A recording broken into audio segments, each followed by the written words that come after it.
Bismillah. Assalamualaikum warahmatullahi wabarakatuh.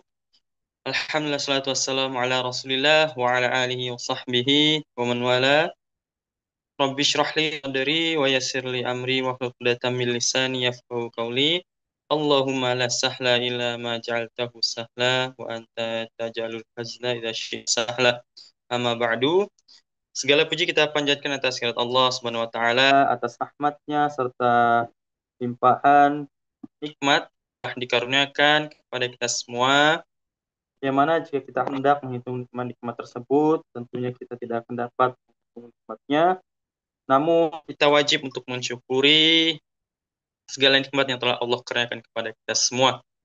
Salawat serta salam tak lupa kita haturkan kepada beliau yang kita nanti syafaatnya, Nabiullah Muhammad sallallahu alaihi wasallam, beserta kepada keluarga beliau, kepada istri-istri, kepada tiga generasi terbaik, pada para sahabat, tabi'in, tabi'ut tabi'in, beserta kepada umat-umatnya yang selalu mengikuti sunnahnya hingga akhir hayat. Baik jamaah Bumiku Mengaji, semoga dirahmati Allah. Insya Allah pada malam ini kita akan kembali melanjutkan kajian rutin kita, kajian Sabtu malam. Pada malam hari ini kita akan kembali mengkaji kitab Jami'ul Ulum wal Hikam, yang mana kita masuk ke hadis ke-18 di pembahasan kedua tentang takwa dan akhlak mulia. Dan insya Allah kajian kita akan dibersama oleh beliau kita, Ustadz Faizal Mista SHM PDI Hafizullah Ta'ala. Seperti biasa, sebelum kajian dimulai, ini mengajak kepada jamaah sekalian untuk bersama-sama berdakwah bersama Bumiku Mengaji dengan ikut men-share seluas-luasnya informasi kajian dari Bumiku Mengaji. Semoga apa yang nantinya jamaah share atau bagikan pada keluarga maupun teman-teman dari jamaah, semoga Allah berikan balasan dengan sebaik-baik balasan. Kemudian kami juga mengajak pada jamaah untuk selalu memperbarui niatnya dalam belajar, memperhatikan adab-adab dalam majelis, dan juga mencatat faedah-faedah yang nantinya akan disampaikan oleh Ustadz.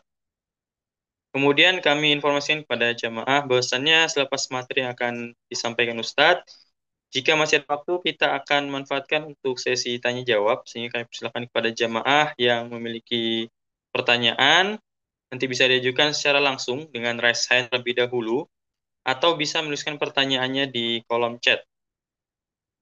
Bagi jamaah yang hendak bertanya, kami memprioritaskan untuk pertanyaan yang berhubungan dengan kajian kita pada malam hari ini. Namun, kami persilakan kepada jamaah jika ada pertanyaan di luar itu, kami persilakan bisa diajukan. Namun, kami akan mendahulukan untuk pertanyaan sesuai dengan pembahasan kita pada malam hari ini. Baik, insya Allah kajian akan segera kita mulai. Kami harap pada jamaah untuk bersiap-siap. Insya Allah kajian akan kita semua mulai. Alhamdulillah sudah bergabung di Zoom pada malam hari ini. Demikian mungkin mukadimah dari kami. Langsung saja tanpa lama-lama lagi kami persilahkan pada Ustadz Faizal Mistah. Waktu kami persilahkan, falyatafaddal masykurah. Baik, jazakumullah khair, Syekh Muhammad ya, Syafi'i. Barakallahu fikum. Bismillahirrahmanirrahim. Assalamualaikum warahmatullahi wabarakatuh. Alhamdulillahi rabbil alamin. Wassalatu wassalamu ala asyrafil anbiya'i wal mursalin. Nabiyina Muhammadin sallallahu alaihi wa ala alihi wa sahbihi ajma'in. Amma ba'd. Allahumma allimna ma yanfa'una wanfa'na bima 'allamtana wa zidna ilma. Allahumma aslih lana sya'nana kulla wa la takilna ila anfusina tarfata ain. Ikhwati fid din rahimani wa rahimakumullah. Semoga Allah senantiasa menambahkan taufik dan hidayah kepada kita semua, memberikan berkah dan rahmatnya ke dalam kehidupan kita dan memberikan keselamatan untuk kita semua di dunia dan di akhirat. Amin ya rabbal alamin. Kita lanjutkan pembacaan kitab Jami'ul Ulumi wal Hikam li Al-Hafidh Al-Imam Ibnu Rajab Al-Hambali rahimallahu taala. Kita masih hadis yang ke-17 ya, yaitu hadis yang berkaitan dengan afwan ke-18 ya. Hadis yang berkaitan dengan wasiat Rasulullah SAW kepada Abu Zar dan juga Muaz bin Jabal radhiyallahu taala anhuma tentang ketakwaan, melakukan perbuatan baik dan berakhlak yang baik ya. Al-Imam Ibnu Rajab rahimahullah taala telah menjelaskan beberapa makna dari hadis tersebut ya pada pertemuan yang sebelumnya. Naam, an eh, an Abi Zar ya Jundub ibn Junada wa Abi Abdurrahman ya Muaz bin Jabal radhiyallahu taala anhuma an Rasulillah sallallahu alaihi wasallam dari Nabi SAW qala Nabi SAW bersabda ittaqillaha haitsuma kunta wa'ad bi sayyi'atal hasanata tamhuha wa khaliqin nasa bi khuluqin hasan. Rawahu Tirmidzi wa qala hadisun hasan wa fi ba'di nusakh hasanun sahih. Naam, Rasulullah SAW bersabda, bertakwalah engkau kepada Allah di mana saja engkau berada dan ikutilah perbuatan yang buruk itu dengan perbuatan baik. Niscaya perbuatan baik akan menghapus dosa-dosa kita. Maksudnya gantilah ya. Kemudian berakhlaklah engkau dengan manusia dengan akhlak yang baik. Hadis yang diriwayatkan Imam Tirmizi dihasankan dalam sebagian naskahnya ya. Sebagian manuskripnya beliau menyebutkan Hasan Sahih. Baik, kita lanjutkan apa yang disebutkan oleh Imam Ibnu Rajab rahimahullah taala. Selanjutnya ya setelah beliau menyebutkan tentang kalimat takwa dalam Al-Qur'an ya, di mana takwa itu disandarkan dengan Allah Subhanahu wa taala, disandarkan dengan azabnya, disandarkan dengan api neraka. Kemudian beliau jelaskan maknanya, ya, sudah kita sebutkan pada pertemuan yang lalu, silakan lihat lagi ya. Beliau sekarang membawakan perkataan para salaf, para sahabat, para tabi'ut tabi'in, dan juga para ulama salaf tentang makna takwa itu sendiri. Qala mu'alif rahimahullahu ta'ala, qala Mu'az ibn Jabbar radhiyallahu ta'ala anhu, yunada yaumal qiyamah. Kata Mu'az bin Jabal ya, radhiyallahu ta'ala anhu, akan diseru pada hari kiamat. Ada penyeru yang memanggil-manggil gitu. Ainal muttaqun, di mana orang-orang yang bertakwa itu? Fayakumuna fi kanafin minar rahman. Maka mereka orang yang bertakwa pun segera bangkit ya, berdiri yang mereka berada pada naungan kasih sayang Allah Subhanahu wa taala. Jadi orang-orang bertakwa kelak akan dinaungi Allah Subhanahu wa taala, Ar-Rahman yang Maha Penyayang ya. La yahtajibu minhum wa la yastatiru. Allah ya tidak ada lagi Allah tidak menyembunyikan zatnya dari mereka dan Allah tidak menutup zatnya kepada orang-orang bertakwa tersebut ya. Karena keimanan kita bahwa orang-orang yang masuk surga ya, orang-orang bertakwa itu akan melihat Allah. Allah akan membuka hijabnya ya. Kemudian qalu lahu, kemudian orang-orang pun mendengar ini bertanya kepada Muaz radhiyallahu taala anhu, "Manil muttaqun?" Wahai Muaz radhiyallahu taala anhum, siapa sih orang yang bertakwa itu?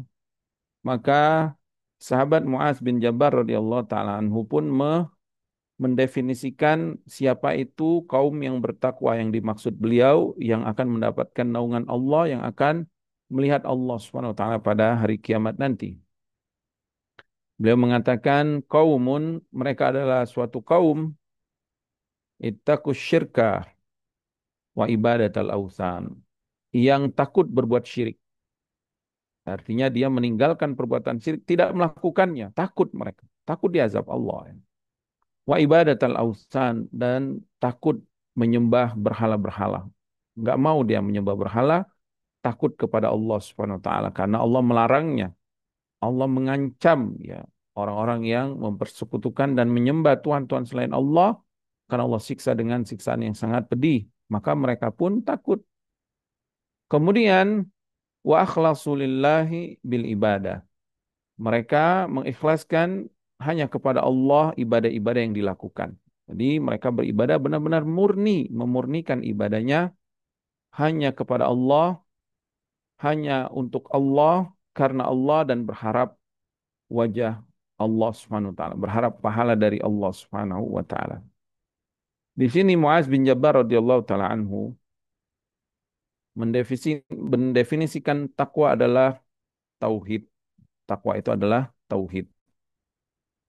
Jadi di antara manifestasi takwa atau praktek takwa seseorang itu adalah praktek tauhid, meninggalkan kesyirikan yang besar atau yang kecil, menegakkan keikhlasan, mengamalkan keikhlasan di setiap ibadahnya, baik ibadah zahir, ibadah batin, baik ibadah ucapan atau ibadah perbuatan. Jadi benar-benar memurnikan keikhlasan. Itu hamba yang bertakwa menurut sahabat Muaz bin Jabal radhiyallahu taala anhu. Dan itu benar ya. Ya, itu benar. Itu adalah bagian dari makna takwa kepada Allah Subhanahu wa taala. Kemudian qala Ibnu Abbas radhiyallahu taala anhuma al-muttaquna orang yang bertakwa itu kata Ibnu Abbas radhiyallahu taala anhuma alladzina yahdaruna minallahi uqubatahu orang yang sangat takut mendapatkan hukuman dari Allah. Naam, orang bertakwa itu orang yang sangat takut mendapatkan hukuman dari Allah. Dengan rasa takut ini dia mencegah dirinya, menahan dirinya dari melanggar aturan-aturan Allah. Fitar kima ya'rifuna minal huda, yaitu meninggalkan apa yang telah dia ketahui dari petunjuk itu. Maksudnya tidak mengamalkan ilmu. Karena ilmu ini kalau tidak diamalkan, mendapat kemurkaan dari sisi Allah Subhanahu wa taala. Maka orang-orang bertakwa di sini digambarkan adalah orang-orang yang menumbuhkan rasa khaufnya kepada Allah, sehingga dengan rasa khauf itu dia bertakwa melaksanakan perintah Allah. Ya. Dan meninggalkan larangan-larangannya. Kemudian beliau melanjutkan ya radhiyallahu taala anhuma Ibnu Abbas ini perkataan Ibnu Abbas ya. Wa yarjuna rahmatahu fi tasdiqi bima jaa bihi. Dan mereka sangat berharap kasih sayang Allah. Mereka sangat berharap rahmat Allah Subhanahu wa taala ketika mereka meyakini, membenarkan, mengimani apa-apa yang datang dari Allah Subhanahu wa taala. Jadi ketika wahyu itu datang melalui Nabi ya Muhammad SAW lalu disampaikan kepada umatnya sampai kepada kita wahyu tersebut Al-Quran dan Sunnah dijelaskan oleh para ulama, maka dia pun berharap kepada Allah agar mendapatkan kasih sayang Allah, rahmat Allah. Ya, naam. Di sini Ibnu Abbas radhiyallahu taala anhuma mendefinisikan takwa itu adalah perpaduan antara sifat khauf dan sifat roja di dalam seorang hamba. Yang harus dipadukan, tidak boleh hilang salah satunya. Karena kalau hilang salah satunya, dia tidak akan bertakwa. Ketika seseorang hanya ada rasa takutnya kepada Allah, tidak ada rasa raja, tidak ada rasa harap, dia bisa putus asa. Sehingga dia hidup dengan penuh ketakutan dan akhirnya dia mengkafirkan orang Islam dengan dosa-dosa besar ya seperti yang dilakukan Khawarij ya. Wa na'udzubillahi min dzalik. Atau sebaliknya, apabila di dalam dirinya hanya dipenuhi dengan harapan-harapan yang tinggi kepada Allah sehingga dia tertipu dengan hilangnya rasa khauf ya, terhadap maksiat dan dosa sehingga dia mudah melakukan dosa, melakukan, nah kata dia kan Allah Maha Pemaaf. Allah kan bisa ampuni saya kok. Udahlah nggak apa-apa dosa aja. Ntar juga diampuni sama Allah. Saya kan orang beriman, nanti juga saya dimasukin surga. Wa iyadzubillah. Ini tidak bertakwa ya. Karena dia tertipu dengan harapan tadi. Sehingga nggak ada rasa takutnya kepada Allah Subhanahu wa taala sehingga dia dengan mudah melakukan perbuatan-perbuatan dosa. Dan ini sangat-sangat penting ya untuk kita tadaburi makna makna takwa menurut Ibnu Abbas ini ya radhiyallahu taala anhuma dalam kehidupan sehari-hari kita. Jangan sampai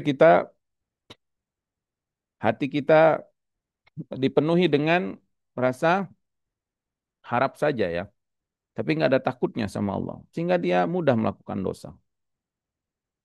Apalagi lama ngaji, banyak kajian diikuti, banyak ceramah yang diikuti, banyak ilmunya, sehingga dia merasa aman dari azab Allah. Ini hati-hati ya. Lalu ada pintu maksiat dari pintu-pintu maksiat ya yang dia masuki dan dia menganggap ini biasa, antar juga diampuni Allah. Hati-hati, ini tipuan dan ini berbahaya dan itu bukan bertakwa. Sebaliknya, jangan sampai putus asa dari rahmat Allah ya, sehingga sangat takut kepada Allah sehingga nggak ada sedikit pun harapan dari Allah kepada Allah Subhanahu wa taala, maka ini juga berbahaya. Taib. Jadi takwa yang disebutkan Ibnu Abbas radhiyallahu taala anhuma ini adalah takwa yang berhubungan dengan hati ya, berhubungan dengan hati. Kemudian berkata Al-Hasan Al-Basri rahimallahu taala, al-muttaquna, orang-orang yang bertakwa itu ittaqau ma hurrima alaihim. Mereka bertakwa dengan apa yang Allah haramkan. Maksudnya mereka menjaga diri, menahan diri, berhenti tidak melakukan, meninggalkan, menjauhkan sejauh-jauhnya larangan-larangan Allah. Apa yang Allah haramkan ya. Wa'addau, dan mereka menunaikan, melaksanakan mafturidu alaihim, apa yang Allah wajibkan untuk mereka. Di sini Al-Imam Hasan Al-Basri rahimahullah ta'ala mendefinisikan takwa berkaitan dengan amalan zahir. Zahirnya orang bertakwa itu tidak melakukan dosa. Dan zahirnya orang bertakwa itu melaksanakan kewajiban-kewajiban yang Allah wajibkan. Ya. Jadi definisi-definisi ini subhanallah ya, menunjukkan kecerdasan Al-Hafiz Ibnu Rajab rahimahullah ta'ala ya.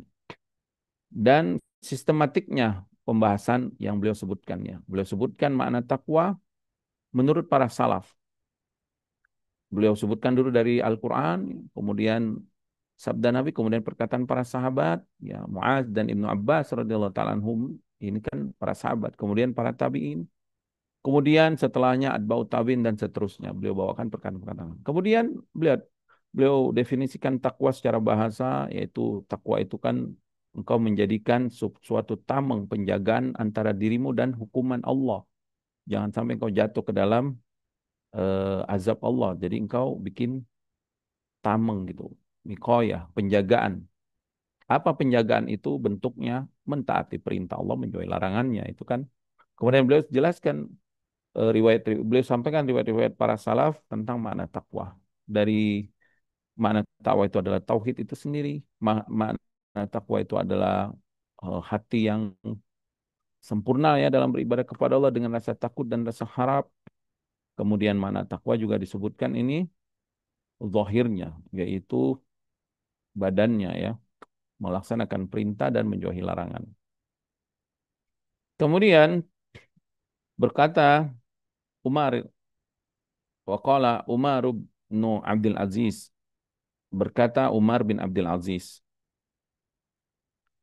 "Laisa taqwallahi bisyamin nahari wala biqiyamil laili wa takhlit fi ma baina dzalika."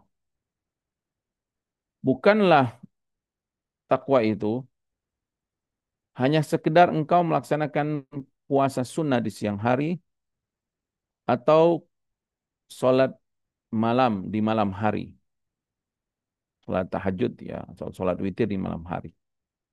Tetapi engkau mencampur adukan dengan ibadah-ibadah sunnah tersebut dengan dosa-dosa yang engkau lakukan. Itu bukan takwa kata beliau.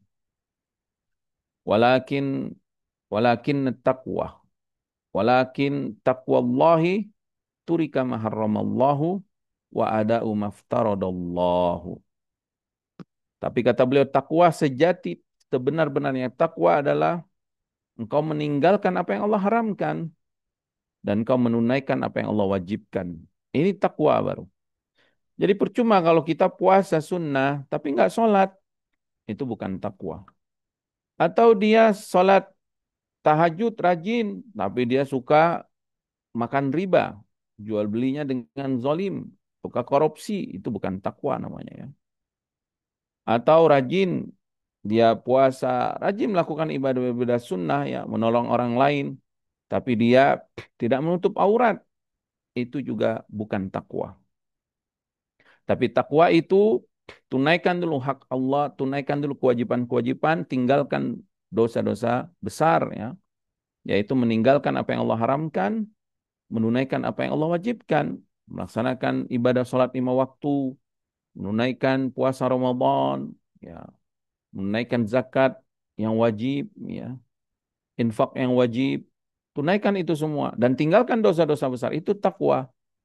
Baru faman ruziqa ba'da dzalika khaira, siapa yang diberikan rezeki oleh Allah setelah melakukan yang wajib tadi, meninggalkan yang haram, lalu dia diberikan taufik melakukan amalan-amalan tambahan, amalan-amalan sunnah seperti puasa sunnah, qiyamul lail, infak sunnah, sedekah sunnah, kemudian ibadah-ibadah yang lainnya ya, fahuwa khairun ila khairin, maka itu adalah kebaikan di atas kebaikan, berlipat-lipat ganda kebaikan yang dia dapatkan. Nah, di sini Umar bin Abdul Aziz rahimahullah taala mendefinisikan bahwa takwa itu jangan sampai engkau tertipu, yaitu hanya melaksanakan yang sunnah-sunnah. Tapi hakikat takwa itu tunaikan dulu yang wajib-wajib dan tinggalkan dulu yang haram-haram. Baru setelah itu, kalau engkau melaksanakan ibadah tambahan sunnah, maka itu lebih baik bagimu, kata beliau ya.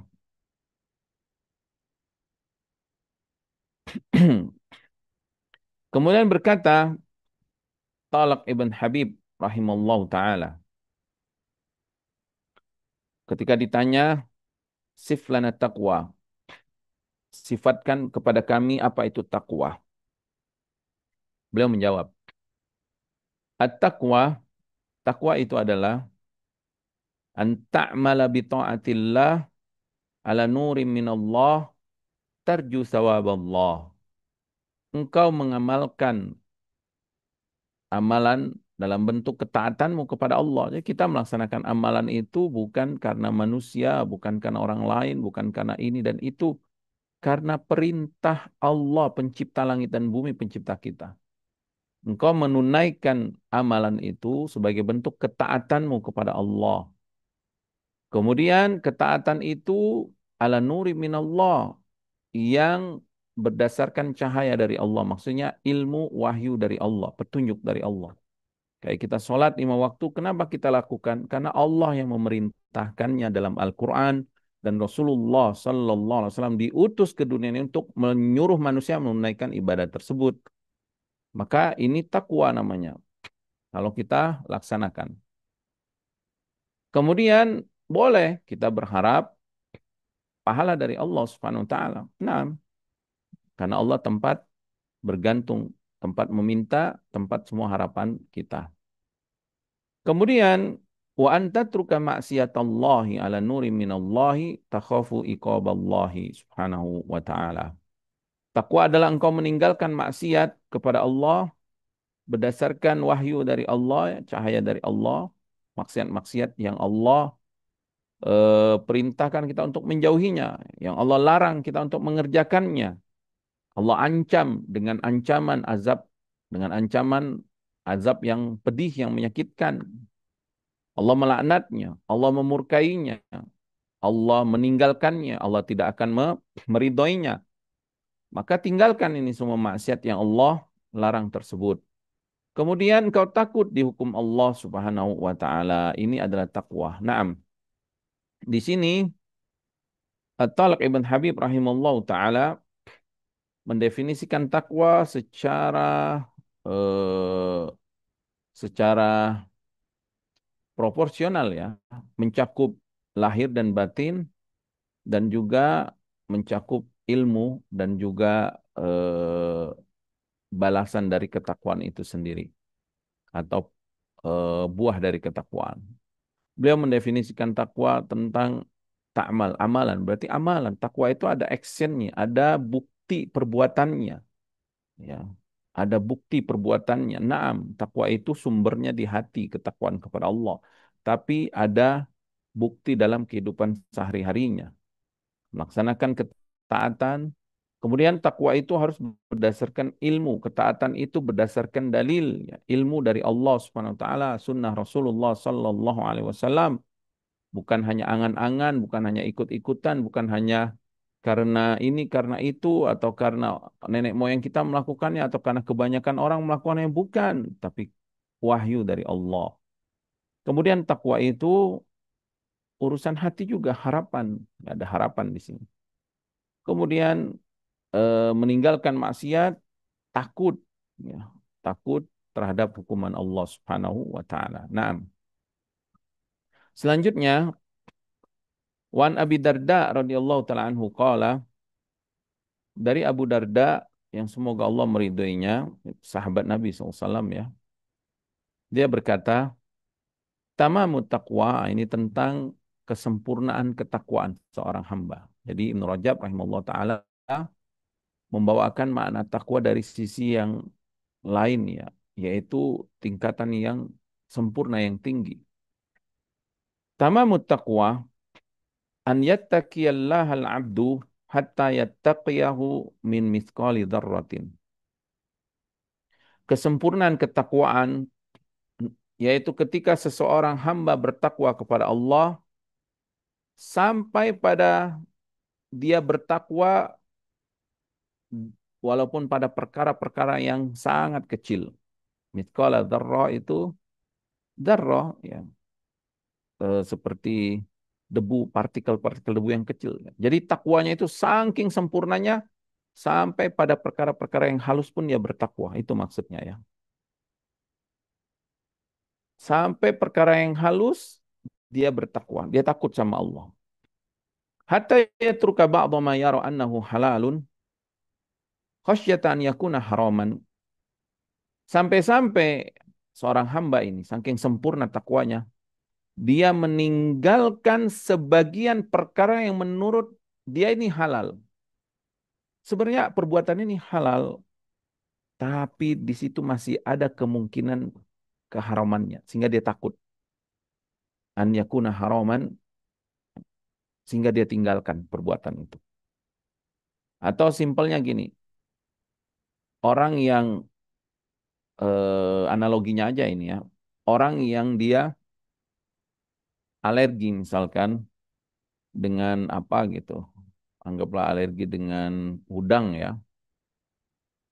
Nah, takwa itu kan secara bahasa itu dia menjaga dirinya supaya nggak terkena bahaya dari alergi itu. Alergi kan bisa menyebabkan kematian ya, kalau nggak segera ditangani.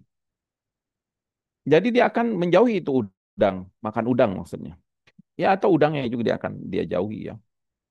Nah, takwa yang sempurna menurut Abu Darda itu sampai-sampai perkara yang kecil. Artinya di makanan itu mungkin nggak ada udangnya, cuman terindikasi misalkan dia lihat di komposisi makanan itu kayak ada zat-zat yang itu kandungan dari udang. Padahal zat-zat yang mungkin udah filter, udah saringannya, udah ekstraknya apalah nggak tahu ya. Tapi saking dia nggak mau ada sedikit pun setitik pun noda yang bisa melukai dirinya dengan alergi udang terus sehingga dia tinggalkan. Padahal boleh saja itu boleh dia makan gitu.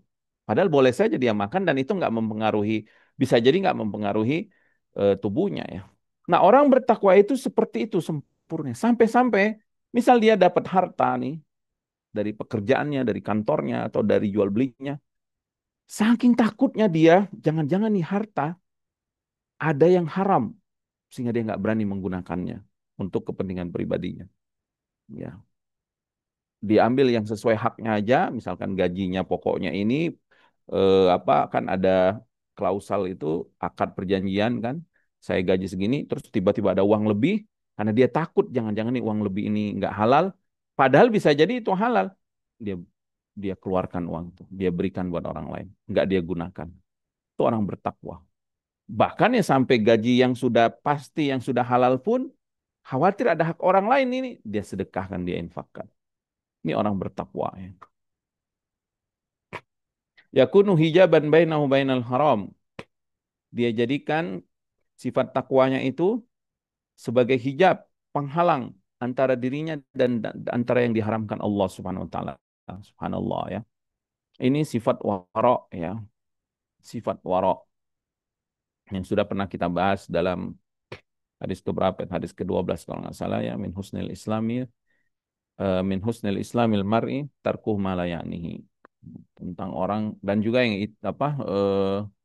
tentang hadis Nu'man bin Bashir juga ya, sudah dijelaskan juga itu tentang innal halala bayyin wal harama bayyinun wa bainahuma umurun mushtabihat.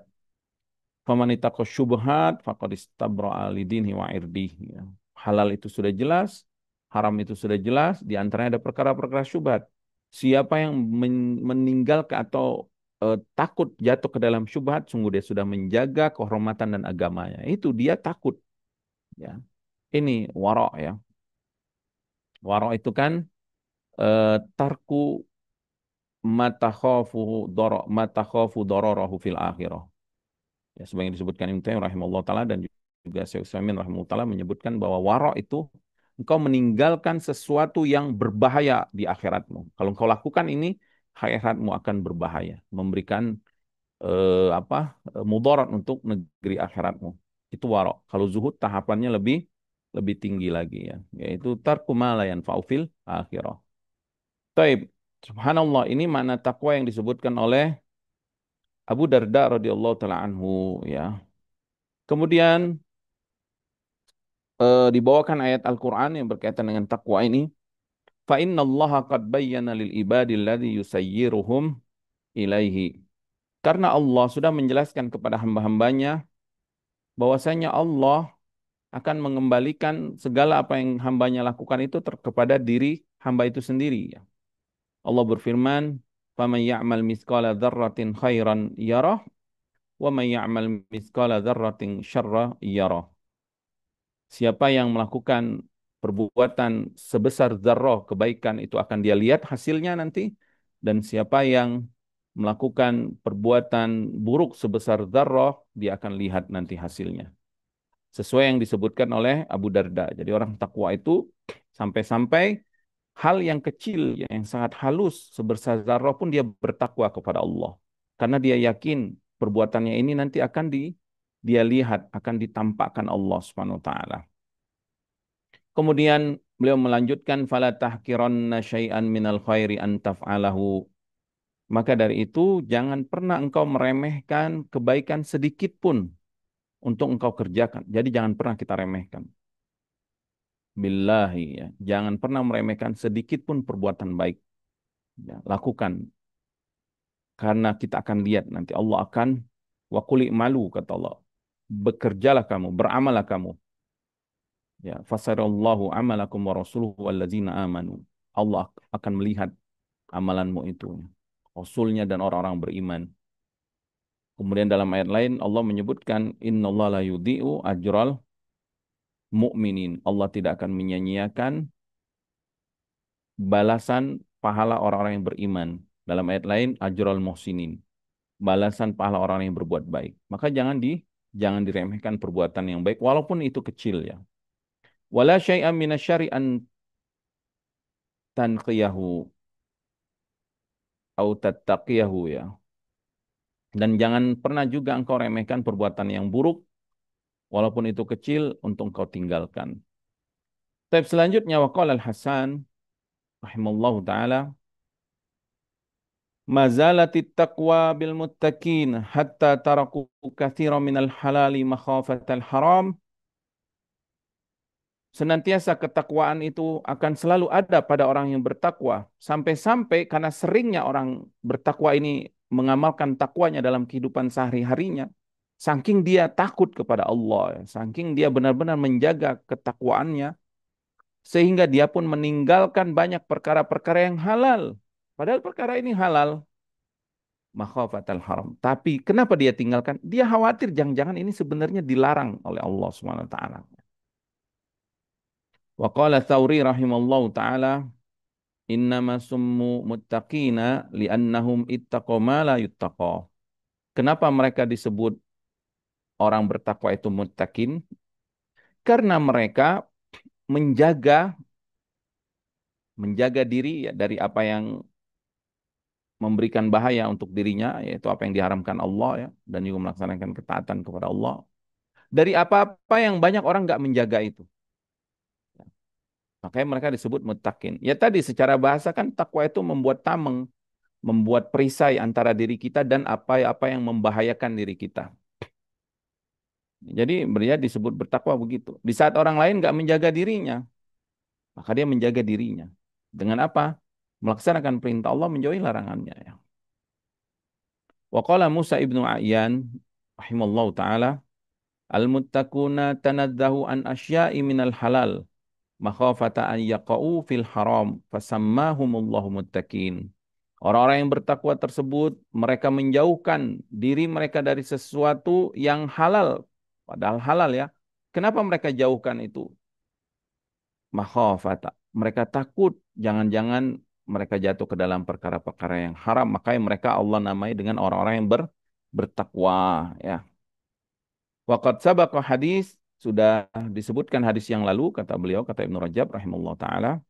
La yablughul abdu an yakuna minal muttaqina hatta yada'a ma la ba'sa bihi hadaran mimma bihi ba'sun. Tidaklah seseorang hamba bisa mencapai derajat ketakwaan sampai dia meninggalkan perkara-perkara yang menurut dia ini tidak berbahaya, tidak mengapa, mubah saja.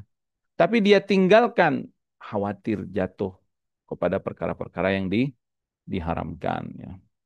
Dan juga hadis yang lain, manittaqos syubhat istabra'a lidinihi wa irdihi. Siapa yang meninggalkan perkara yang syubhat tadi yang belum jelas antara halal dan haramnya, dia tinggalkan itu, sungguh dia telah menjaga agamanya dan kehormatannya, kemuliaannya. Berkata Maimun bin Mihran rahimallahu taala, al-muttaqi, orang yang bertakwa itu asyaddu muhasabatan li nafsihi minasyariki syahihi li syarikihi. Orang bertakwa itu orang yang sangat ketat, sangat keras, sangat disiplin menghisap dirinya, mengoreksi dirinya, menghitung-hitung dirinya. Bahkan lebih keras, lebih ketat, lebih disiplin dibanding seorang mitra dagang yang pelit dengan mitra dagang lainnya dalam perhitungan laba. Nah, orang kan kalau mitra berdagang, si fulan dengan si fulan, misalnya si A dan si B berdagang, pasti si A ini akan hitung dengan detail, teliti keuntungan, karena khawatir eh, terkurangi haknya kan. Saking dia nggak mau ruginya, harus transparan, harus semuanya dihitung dengan detail. Ya itu sah-sah saja, memang boleh seperti itu ya. Nah, Maimun bin Mihran rahimahullah taala menggambarkan sifat orang bertakwa itu bahkan lebih keras, lebih disiplin, lebih syadid lagi. Ya. Dalam mengoreksi dirinya, menghitung-hitung dirinya. Jadi semuanya dilihat sama dia. Dilihat hatinya, gimana hatinya, dikoreksi. Penyakit-penyakit hatinya, penyakit kesyirikannya, riaknya, sum'anya, ujubnya, hasadnya. nifaknya, fasiknya, semua diperiksa satu-satu diperiksa. Gimana saya? Kemudian dia periksa lisannya, gimana lisan saya ini selama ini. Ya, lisan saya kepada pasangan saya, lisan saya kepada anak saya, lisan saya kepada orang tua saya, kepada guru saya, kepada sahabat saya, kepada tetangga saya, kepada teman saya, kepada kolega saya, kepada orang di pasar, kepada orang yang di masjid. Gimana lisan saya? Diperiksa, detail. Pandangannya, bagaimana pandangan saya? Semenjak bangun tidur, melihat, sampai nanti tidur lagi terlelap matanya. Kemana pandangan saya? Pendengaran saya, ke arah mana pendengaran saya? Langkah kaki saya, tangan saya, itu baru dari fisiknya ya, belum lagi hartanya. Wah, lebih detail lagi pasti. Apa yang saya miliki, apakah ini punya saya? Kalau punya saya, apakah ini halal? Kalau sudah halal, apakah saya gunakan pada hal-hal yang Allah ridhoi? Ya, diperiksa detail. Kita kalau periksa detail apa yang ada pada diri kita ini, subhanallah, harus kita apa? Kita filter gitu. Misal ternyata buka satu laci lemari aja, oh, banyak barang-barang orang, ya, yang apa tersimpan di lemari mungkin karena lupa atau apa, ya. Itu baru hal-hal yang biasa, ya. Belum lagi pada rekening kita, setiap rupiahnya. Kemudian eh, pada pakaian kita, pada perdagangan kita dan yang lainnya, ya. Subhanallah, ya. Ini yang disebutkan oleh Maimun Ibn Mihran. Jadi ini orang bertakwa itu seperti itu. Mereka sangat disiplin, sangat keras terhadap dirinya, mengoreksi dirinya, muhasabah terhadap dirinya sendiri. Qala Ibnu Mas'ud radhiyallahu taala anhu, ketika Allah berfirman, Ittaqullaha haqqa tuqatih, surah Al-Imran ayat 102. Bertakwalah engkau kepada Allah sebenar-benar ketakwaan kepadanya. Beliau pun mengatakan, ya, radhiyallahu taala anhu, apa maksud sebenar-benar takwa? An yuta'a fala yu'sa. Sebenar-benarnya takwa maksudnya engkau benar-benar mentaati Allah. Jangan memaksiati, jangan durhaka kepada Allah. Wa yuzkara fala yunsa. Dan engkau berzikir, benar-benar engkau memuji Allah, ya, dan tidak melupakannya. Wa an yushkara fala yukfar. Dan benar-benar engkau bersyukur atas semua nikmat yang sudah Allah berikan dan tidak kufur nikmat. Ya, ini makna takwa yang disebutkan Ibnu Mas'ud radhiyallahu taala anhu. Jadi takwa itu sebenar-benar takwa, benar-benar engkau mentaati Allah, tidak mendurhakainya, tidak bermaksiat kepadanya. Benar-benar engkau memuji, mengagungkan Allah, berzikir kepadanya, tidak melupakannya, dan benar-benar engkau bersyukur kepada Allah Subhanahu wa taala, tidak kufur nikmatnya, ya. Wa kharajahul hakim marfu'an wal mauqufu as-sahhu. Kemudian beliau Ibnu Rajab menyebutkan bahwa hadis ini dikeluarkan Imam Hakim dan Imam Hakim menganggap hadis ini marfu. Marfu itu sampai kepada Rasulullah SAW. Artinya ini perkataan Nabi SAW, tapi kata Ibnu Rajab rahimahullah ta'ala wal mauqufu as-sahu. Hadis ini mauquf yang lebih sahihnya. Artinya ini perkataan sahabat, ya, perkataan Ibnu Mas'ud radhiyallahu ta'ala anhu. Kemudian wa syukruhu yadkhulu fihi jami'u fi'li ta'at. Dan yang dimaksud dengan bersyukur kepada Allah masuk padanya semua ketaatan-ketaatan, semua ketaatan-ketaatan kepada Allah Subhanahu wa taala.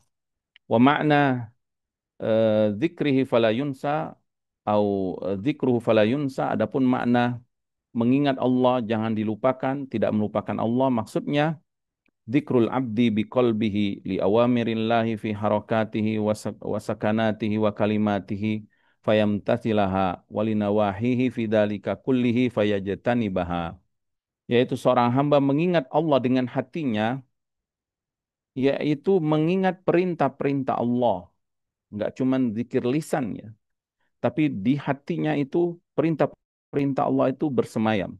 Kemudian perintah-perintah Allah ini terpancarkan dalam kehidupannya, dalam semua aktivitasnya, dalam pergerakannya, dalam diamnya, dalam ucapannya. Kemudian perintah Allah itu dia laksanakan dalam kehidupannya. Itu yang dimaksud dengan mengingat Allah, tidak melupakannya. Dan engkau mengingat larangan-larangannya di dalam hatimu, ya, semuanya, kemudian setelah itu engkau menjauhinya.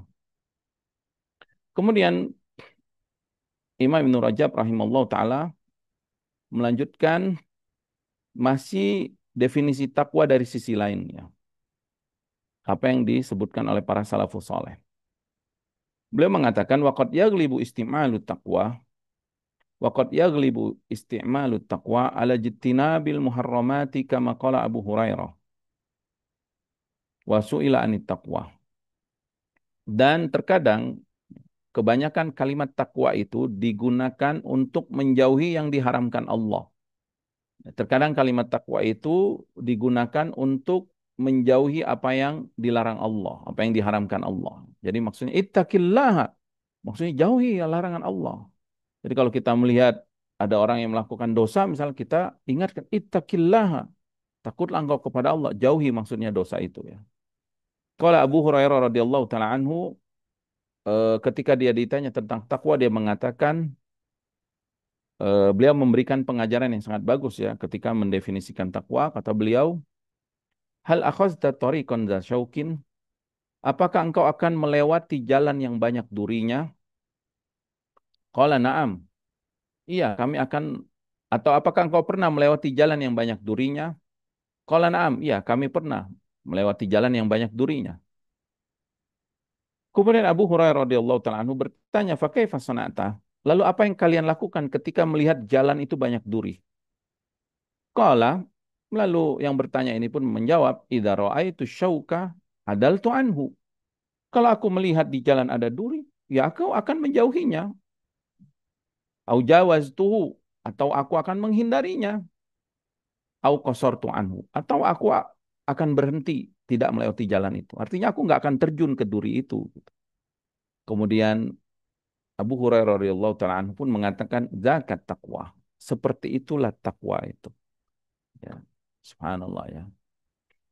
Jadi di sini sangat gampang sekali ya mendefinisikan takwa itu sangat mudah seperti sebagaimana yang disebutkan diberikan analogi yang sangat gamblang yang sangat jelas oleh salafus saleh oleh Abu Hurairah radhiyallahu taala anhu tentang takwa itu ya. Kemudian wa akhadha hadzal ma'na Ibnul Mu'taz, dan Ibnul Mu'taz dalam syairnya mengambil makna ini, makna yang disebutkan oleh Abu Hurairah radhiyallahu taala anhu dari makna takwa. Kata beliau, "Khalli dzunuba saghiraha wa kabiraha fahwa tuqa.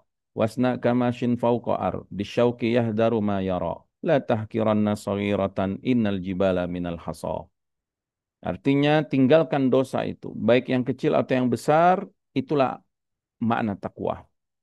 Sebagaimana engkau berjalan di atas tanah yang memiliki banyak duri, engkau berhati-hati melewatinya, ya, apa yang kau lihat. Jangan pernah meremehkan dosa-dosa kecil, karena gunung itu bisa jadi gunung karena dari kerikil-kerikil yang kecil. Setelah itu, Ibnu Rajab rahimahullah ta'ala menjelaskan makna takwa dari sisi yang lain, yaitu dari sisi ilmu. Wa aslu takwa, adapun asal takwa atau pondasi dari ketakwaan, an ya'lamal abdu mayyuttaqa tsumma yattaqi. Hendaklah seseorang berilmu tentang apa-apa yang harus dia jauhi, kemudian dia bertakwa kepada Allah Subhanahu wa taala. Qala Aun ibn Abdullah radhiyallahu rahimallahu taala, tamamut taqwa an tabtaghiya ilma ma lam yu'lam minha ila ma ulima minha. Kesempurnaan takwa adalah seseorang hendaklah dia mencari ilmu apa yang dia tidak ketahui tentang ketakwaan sehingga dia mengetahui perkara tersebut, baru dia bisa bertakwa kepada Allah Subhanahu wa taala. Wa dzakara Ma'ruf al-Karhi ya. An Bakar ibn Hunaisin rahimallahu taala, dia berkata, kaifa yakunu muttaqiyan man la yadri mayattaqi. Bagaimana seseorang bisa bertakwa kalau dia nggak tahu apa yang harus dia jauhi? Bagaimana dia bisa bertakwa kalau dia nggak tahu apa yang harus dia jauhi, apa yang harus dia tinggalkan, atau apa yang harus dia lakukan? Summa qala Ma'ruf. Kemudian Ma'ruf pun berkata, ya Al-Karhi tadi rahimahullah taala, idza kunta la tuhsinu tattaqi akalta riba wa idza kunta la tuhsinu tattaqi lakitaka imra'atun falam tagussa basaraka wa idza kunta la tuhsinu tattaqi wada'ta sayfaka ala atikika. Kalau engkau tidak pandai bertakwa, artinya tidak mengetahui ilmu tentang takwa, ilmu tentang menjaga diri, akal terriba. Saat jual beli engkau akan jatuh pada riba, engkau akan memakan riba. Karena dia nggak tahu tentang ilmu jual beli, tentang riba gitu. Dia nggak tahu tentang riba sehingga dia jatuh ke dalam riba. Ya. Wa idza kunta la tusinu tattaqi lakitaka imra'ah. Kalau engkau tidak bertakwa, ya, tidak berilmu tentang bagaimana menjaga hubungan antara laki-laki dan perempuan yang bukan mahram apalagi ya tentang ikhtilat, tentang batasan-batasan aurat, falam tagus sabasaraka, engkau tidak akan bisa menjaga pandanganmu. Wa idza kunta la tuhsin tattaqi wa ba'ta sayfaka ala atikika. Kalau engkau tidak mengetahui tentang ilmu tentang menjaga diri dari berbuat onar, berbuat kerusakan, melukai orang lain, maka engkau akan meletakkan pedangmu di atas pundakmu. Ini ungkapan orang-orang yang ya orang-orang yang jahat lah ya, yang melukai dirinya atau orang lain dengan pedangnya. Ya, artinya di sini Ma'ruf Al-Karhi rahimahullah taala mendefinisikan takwa itu pondasinya harus ilmu. Memang harus ilmu, harus belajar tentang hal-hal yang harus kita jauhi tersebut. Waqad qala Nabi sallallahu alaihi wasallam li Muhammad ibn Maslamah. Nabi SAW pernah berkata kepada Muhammad bin Maslamah, "Idza ra'aita ummati qad ikhtalafat." Kalau engkau melihat umatku mulai berselisih, fa'mud ila sayfika fadrib bihi uhudan. Maka genggam pedangmu, pukul pedangmu ke gunung Uhud. Maksudnya hancurkan pedangmu. Jangan sampai ikut-ikutan kelompok sana, kelompok sini, lalu engkau pun akhirnya saling membunuh. Ya, maksudnya itu perintah Nabi SAW supaya dia tidak jatuh ke dalam fitnah. Kemudian Ma'ruf Al-Karhi rahimahullah ta'ala pun menjelaskan. Setelah beliau menjelaskan definisi takwa tadi, takwa itu harus dengan ilmu. Kemudian beliau menjelaskan tentang fitnah perselisihan, tentang orang-orang yang diikuti dan orang-orang yang pengikutnya. Kalau kelompok itu kan berarti ada kelompoknya, ada yang diikuti, ada pengikutnya. Beliau pun mengatakan, wa majlisi hadza, dan majlisku saat ini, la'allahu kana yang bagi lana an nattaqiyahu. Maka hendaklah kita bertakwa. Majelis beliau dipenuhi banyak penuntut ilmu, banyak yang mengikuti beliau. Maka beliau ingatkan murid-muridnya untuk bertakwa kepada Allah. Kemudian beliau ingatkan lagi, summa qala, wa maji'ukum ma'i minal masjidi ila hahuna kana yambagi lana an nattaqiyahu. Dan datangnya kalian ke masjid ini, bermajlis di masjid ini, ya, mendengarkan ilmu dan seterusnya, hendaklah kita bertakwa kepada Allah. Apa maksud beliau? Nanti beliau disebutkan, apa beliau sebutkan? Dia di akhirnya beliau sebutkan, alaisa ja'a fil hadis. Bukankah sudah datang hadis Nabi SAW? Innahu fitnatun lil matbu'i muzillatun muzillatan muzillatun lit tabi'i. Sesungguhnya orang-orang yang berkelompok-kelompok itu yang maksudnya orang-orang yang ada pengikutnya, ada pemujanya, ada followernya kalau bahasa sekarang itu kan. Fitnah bagi orang yang diikuti, menjadi fitnah bagi dia, dan kehinaan bagi orang yang mengikuti. Pengekor tadi ya, pengikut. Jadi beliau mengingatkan, ya mungkin majelis beliau sudah mulai banyak jamaahnya, sudah mulai banyak pengikutnya dan sudah banyak pro sama beliau ya. Senang ikuti pendapat-pendapatnya kan. Kan biasa kita itu kan kalau sudah mentokohkan satu ustadz, satu ulama atau satu orang kita kagum akhirnya kita terikat hati kita. Jadi pengikut, jadi pengekor, jadi follower, jadi pro. Beliau ingatkan, kalian ngumpul di sini bertakwalah kalian kepada Allah. Kita datang ke masjid ini bersama-sama bertakwalah kita kepada Allah SWT. Ingat sabda Rasulullah SAW, kata beliau tadi, innahu fitnatun lil madbu wa mudillatun lit tabi'i. Perkumpulan ini menjadi fitnah buat orang yang diikuti, ya seorang ulama ini, seorang ustadz ini, kiai ini, apalagi kalau bukan ustadz bukan kiai ya, Wallahul musta'an ya. Dan menjadi kehinaan kelak bagi orang yang pengekor tadi, pengikut tadi. Maksudnya apa? Maksud perkataan beliau ini masyun nasi khalfar rijal, yaitu orang-orang yang mengikuti seseorang gitu yang dia kagumi, ya fansnya lah kalau sekarang itu kan diikuti gitu. Ini fitnah bagi orang yang diikuti dan kehinaan bagi orang yang mengikuti. Ini padahal ulama ya. Ini ulama, mereka takut sekali ya. Di kota Madinah ini para ulama itu ya diikuti. Syekh Abdul Razak Hafizullah Ta'ala itu kalau pulang ngajar, pasti itu murid-murid yang di belakang ngikutin sampai ke parkiran. Pasti itu, setiap beliau pulang.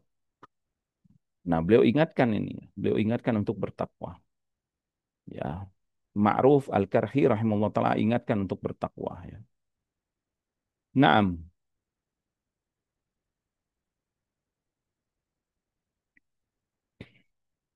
Taib, ini adalah makna takwa yang disebutkan Ibnu Rajab rahimahullah ta'ala dari perkataan-perkataan para salafus saleh. Selanjutnya beliau akan menjelaskan wasiat takwa yang Nabi SAW wasiatkan kepada para sahabatnya. Ya, kita cukupkan mungkin sampai di sini. Mohon maaf atas segala kesalahan dan kekurangan. Nafa'anallahu bima 'allamana wa zadana ilman wa taufiqan wa an yuslih lana sya'nana kullah wa la yakilana ila anfusina tarfata 'ain. Wa sallallahu ala nabiyyina Muhammadin wa ala alihi wasallam wa akhiru da'wana alhamdulillahi rabbil alamin. Assalamualaikum warahmatullahi wabarakatuh. Nam tafadhal Syekh Muhammad. Waalaikumsalam warahmatullahi wabarakatuh. Syukran Ustaz atas materi yang sudah disampaikan pada kesempatan kali ini.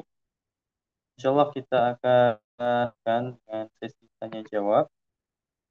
Saya misalkan kepada jamaah yang hendak bertanya, boleh bertanya secara langsung dan raise hand terlebih dahulu, atau bisa menuliskan pertanyaannya di kolom chat. Bagi jamaah yang ingin untuk privasi, nanti kita lakukan pertanyaan kepada MC. Untuk kepada jamaah, baik, sudah ada raise hand, kami silakan kepada Umu Amar untuk bertanya kepada Ustaz.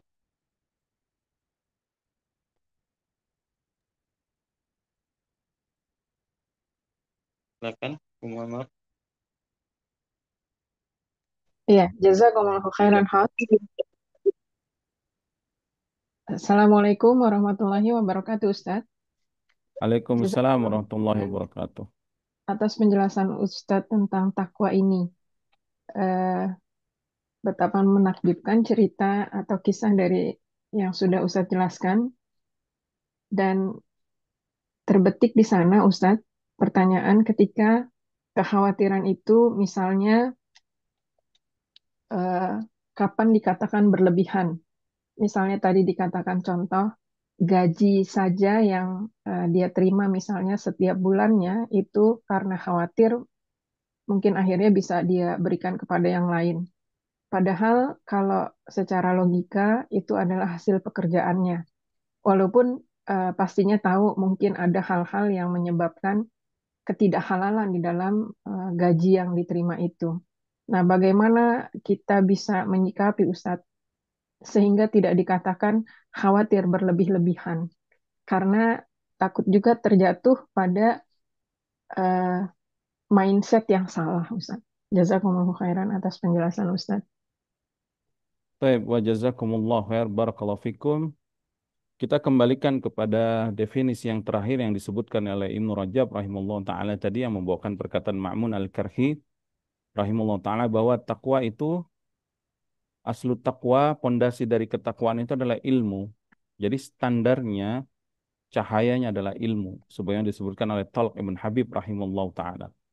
Makanya berarti bagi seorang ayah misalkan atau bapak-bapak yang mencari nafkah, dia harus belajar tentang ilmu mencari nafkah ini. Kalau dia berdagang, dia pelajari ilmu perdagangan. Kalau dia sebagai pegawai, pelajari tentang akad-akad pegawaian, kepegawaian, tentang suap menyuap, tentang khianat, ya, tentang korupsi waktu dan seterusnya. Kalau dia sebagai petani, maka pelajari tentang pertanian, fikih-fikih pertanian, ya, pajak-pajak zakat-zakat pertanian dan yang lainnya. Sehingga ketika dia sudah dapat ilmunya dan ternyata sudah halal ya nggak apa-apa dimanfaatkan, digunakan ya.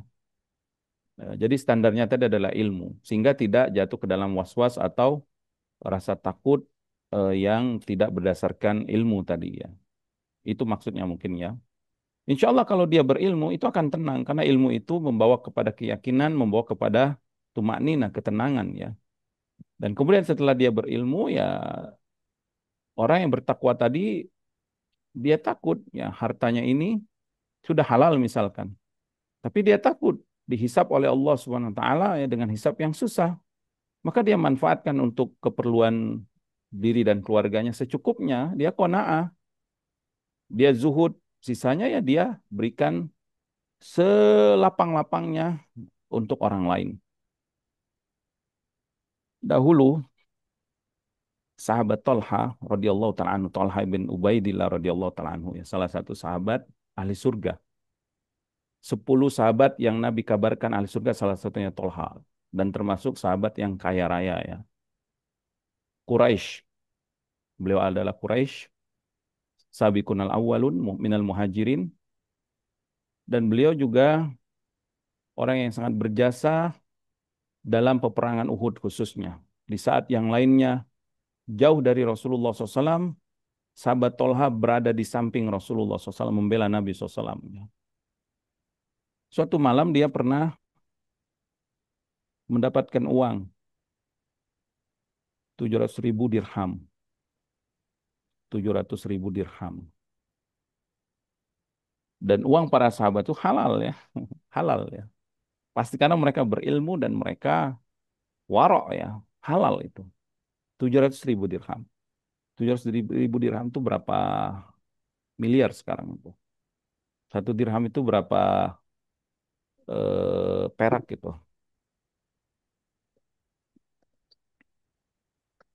Ya bisa dihitung nanti ya.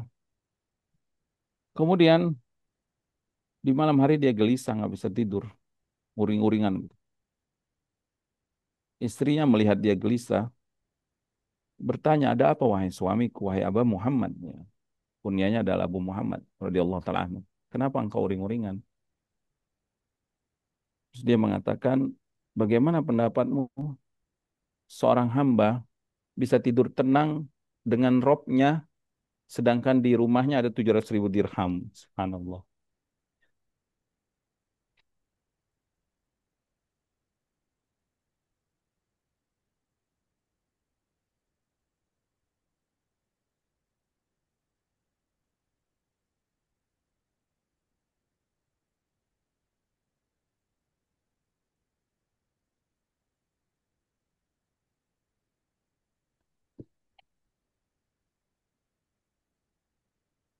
Maksudnya itu takwa.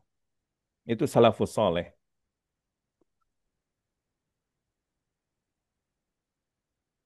Gimana dia biasa tenang gitu di ketika menghadap Allah. Itu yang halal, yang mubah ya.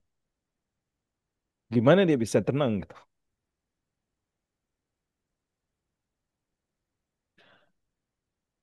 Seperti itu ketakwaan. Kemudian istrinya pun ya istri yang soleha.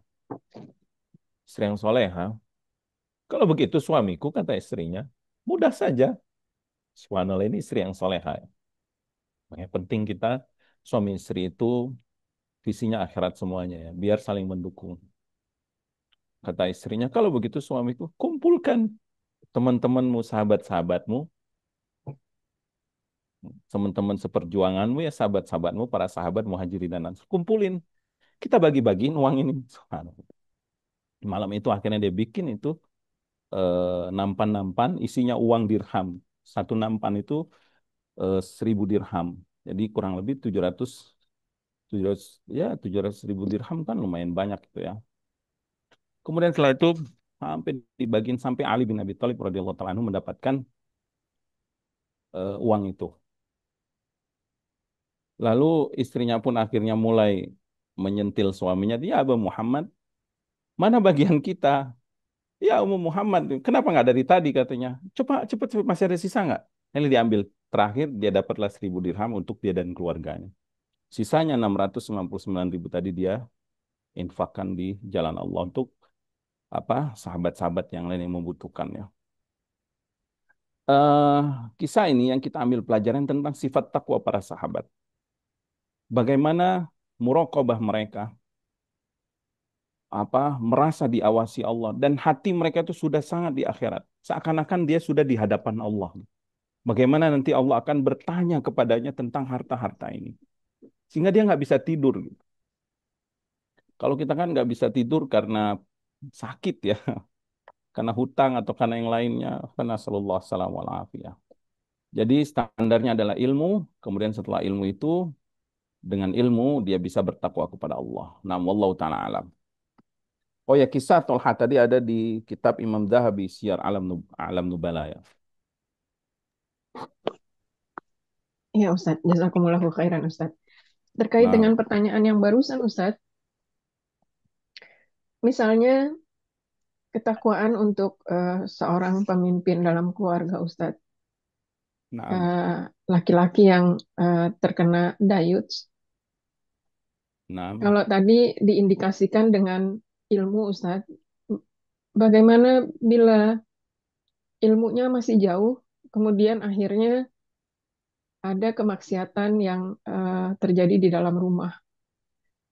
Misalnya si istri dibiarkan mengobrol dengan teman laki-lakinya atau ngobrol kiri kanan atau keluar reunian, anak perempuannya berdandan, memakai ini dan itu. Kemudian foto-fotonya berseliweran di sosial media misalnya. Tapi nah, pemimpin keluarganya biasa-biasa saja. Istrinya yang baru berhijrah di sini merasa miris dengan kelakuannya dia dan dia ingin berubah, tetapi suaminya sulit dinasihati Ustadz. Bagaimana menyikapi misalnya situasi yang seperti ini? Mohon nasihat Ustadz. Jazakumullahu khairan. wa jazakumullah khair. Barakallahu fikum. Taib, bertakwalah kepada Allah Subhanahu wa taala, baik si istri maupun si suami, dua-duanya harus bertakwa kepada Allah agar Allah memperbaiki kehidupan mereka, agar Allah memperbaiki keilmuan seorang suami tadi sehingga dia bisa menjaga keluarganya, sehingga dia mengerti tentang batasan-batasan bagi anak dan istrinya.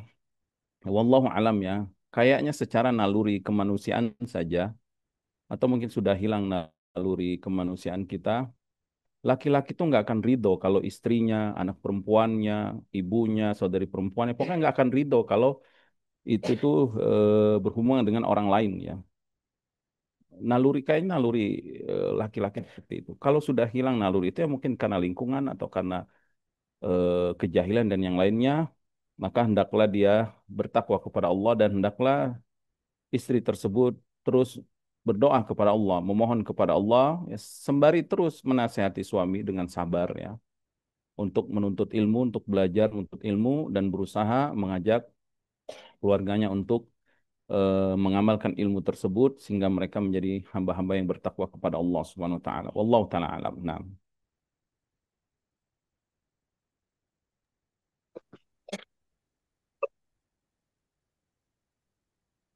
Baik, syukur Ustaz atas jawabannya. Kita lanjutkan, masih ada yang bertanya, boleh Ustaz? Baik, terakhir ya satu pertanyaan. Baik. Yang terakhir kami persilahkan kepada Ibu Idar, bisa bertanya kepada Ustaz. Assalamualaikum warahmatullahi wabarakatuh, Ustaz. Waalaikumsalam warahmatullahi wabarakatuh. Sebenarnya saya ada dua pertanyaan, tapi mungkin kalau tidak sempat satu saja, Ustaz. Setelah Ustaz mengatakan tentang lemari yang ada buku-buku yang mungkin dulu buku kita pinjam, lupa mengembalikan gitu, dan bagaimana, dan memang itu terjadi gitu, Ustaz. Bagaimana caranya kita untuk bertobat? Karena misalnya kita ya pinjam buku di perpustakaan, lupa mengembalikan, dan perpustakaan itu sudah tidak ada lagi. Terus dan yang kedua misalnya di sini kalau kita naik bus itu hampir-hampir tidak ada kontrol gitu. Jadi sewaktu mahasiswa misalnya kita naik bus ya nggak usah bayar, nggak ada kontrol gitu. Sekarang setelah usia semakin lanjut kita merasa berdosa dan tidak tahu bagaimana me- apa Maksud Be- nggak ada kontrolnya apa, Bu? ya artinya kita boleh naik tanpa bayar gitu. Cuma Dan itu sekali-sekali boleh. sebenarnya tidak boleh. Seandainya Oh, ketahuan gitu ada kontrol itu didendanya tinggi sekali. Tapi kontrol itu oke. jarang sekali. Nah, Jadi nah. kita banyak itu mahasiswa misalnya ya bukan cuma mahasiswa kadang-kadang ya dekat sih nggak apa-apa nggak bakal ada kontrol jadi kita naik tanpa bayar gitu Padahal dan bayarnya murah ya. bayarnya murah tapi kalau kena kontrol bayarnya mahal. Bagaimana kita bertobat untuk hal-hal seperti itu misalnya ya sekarang perusahaan bus itu mungkin sudah berganti karena kadang-kadang perusahaan itu berganti gitu Ustaz.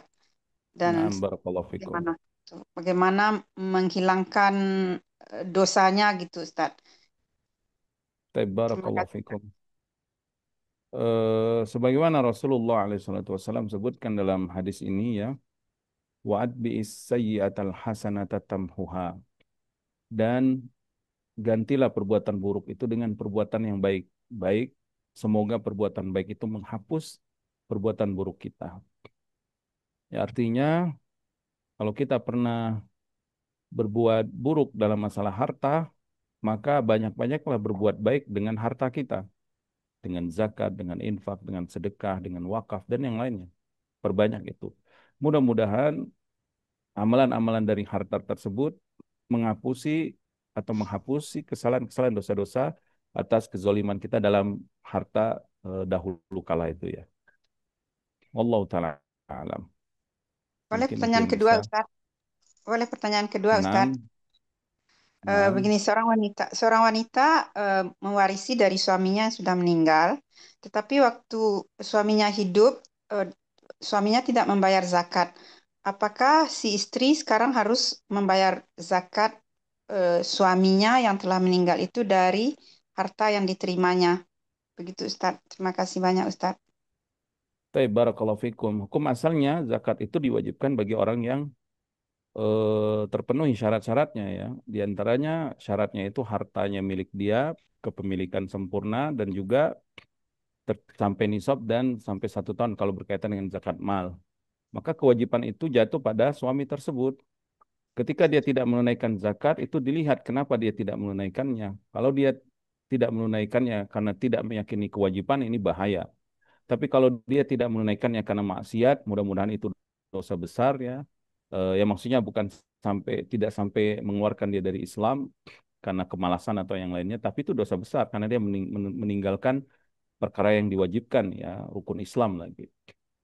Maka sebenarnya tidak ada bagi istri tanggungan untuk membayarkan zakat tersebut karena itu dosa yang ditanggung oleh suami tersebut. Tetapi jika kita ingin ya berusaha berbuat baik kepada suami dengan membayarkan zakat tersebut ya karena ibadah-ibadah tersebut merupakan hutang seorang hamba kepada Allah Subhanahu wa taala. Semoga apa yang dia lakukan itu menjadi kafarat bagi suaminya menunaikan zakat yang belum pernah dia yang belum dia tunaikan. Semoga saja. Wallahu taala alam.